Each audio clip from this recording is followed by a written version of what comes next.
বাড়ি থেকে যখন ঢাকার উদ্দেশ্যে রওনা দিই তখন রাজবাড়ী গোয়ালন্দ ঘাট থেকে পানুরিয়া ঘাট পার হইতে হয় আমাদের। আমরা যখন ডাইরেক্ট বাসে টিকিট কেটে যখন ঢাকার উদ্দেশ্যে যাই তখন আমাদের এইভাবে ফেরিতে পারাপার হইতে হয়। আর যদি মনে করি যে ডাইরেক্ট বাসে টিকিট না কেটে ট্রেনে এসে বা বাসে এসে ঘাট পর্যন্ত পৌঁছে তারপর একটা নৌকা নিয়ে যাওয়ার চিন্তা থাকে, তাহলে আমাদের এখানে ছোটো ছোটো লঞ্চ আছে, সেই লঞ্চে পার হয়ে ঢাকার উদ্দেশ্যে যাওয়া যায়। তবে যারা সাঁতার জানে না তাদের জন্য লঞ্চে না যাওয়াই ভালো, কারণ ফেরিতে যাওয়া উত্তম। আর যারা সাহসী বা যারা তাড়াতাড়ি যেতে চায় তাদের লঞ্চে চলে যাওয়াই ভালো। আর দেখুন কি পরিমাণে স্রোত, ফেরি আগাতেই পারছে না। এটা পদ্মা নদী, পদ্মা নদীতে প্রচুর পরিমাণে স্রোত হয়।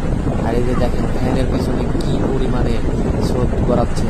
এখানে যদি কেউ পড়ে তার আর উঠে আসা খুব কষ্ট, এক ধাক্কায় চলে যাবে মাইল মাইল করে। আর প্রচুর স্রোত তো আছে, সে ভয়েই তো মারা যাবে, এমন অবস্থা।